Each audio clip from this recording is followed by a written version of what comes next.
Sister Sophia, you heard about this ITV, and you are not only a physiotherapist, but also, other than medical field, you also engage with writings and so many things you try to attribute.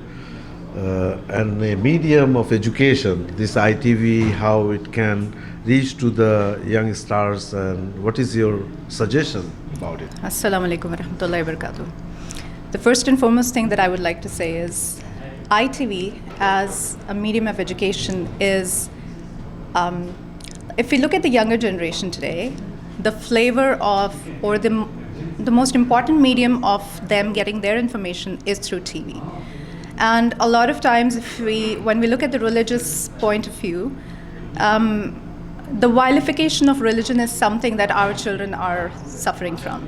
So, especially children that are brought up in North America, they always have question marks. Like, what is going on? They need answers. And ITV will fill that void. So, when I look at the platform that ITV has, I think that's the need of the hour.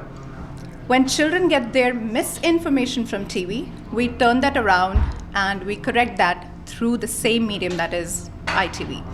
Now, the biggest need of the hour for children is communication and dissemination of knowledge. That knowledge, when it comes from sources that the children don't really identify with, like more traditional methods that they may not be comfortable with, then that's where the disconnect is coming in.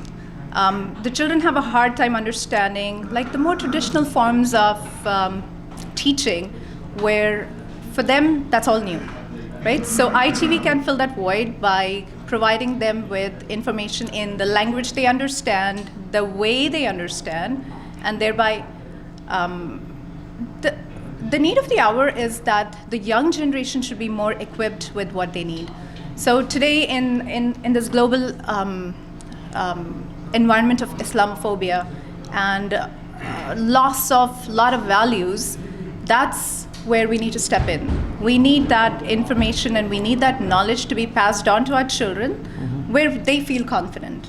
And ITV probably is going to be a very successful tool in doing that for our children. And I think that's something I'm looking forward to. Sister Sophia, you are very pious lady.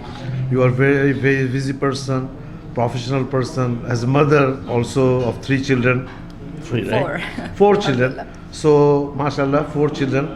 So, your children are following you. And what is your suggestion? How you keep your children or encourage them towards Islam? Any specific experience you have, or anything you perceive and you disseminate among those children? So the one thing that I've encouraged in my home is asking questions. The first thing I tell any child that comes into my home, actually, I do have other children coming into my home to learn things and have discussions. I tell them there is no wrong question. Any question that comes into your mind, I want you to ask me rather than going somewhere else and seeking information from maybe doubtful sources. I ask them to ask that question to me, and I don't brush them off, or I don't tell them this is wrong, because I'd like to know what's going on in their minds. And when I know what's going on in their minds, I'm better able to reach them. And so that's the first thing I say, that ask questions. Question things around you. Don't just follow like the herd mentality or the sheep mentality, right? So I ask them to ask questions, and that will open up the dialogue. And if I'm not equipped to answer their questions, then I will seek scholars, I will seek other people who have more knowledge, and then I'll try to address their need. And I think that's what all of us should be doing. Like, do not scold children. Do not be angry if they have questions which we feel they're inappropriate. Let them come up with their questions. Let them, put their doubts forward. That's how we're going to be able to, know our children better. Thank you so much for your time. Thank you. Thank you so much. ITV, Call of Peace, Save Humanity.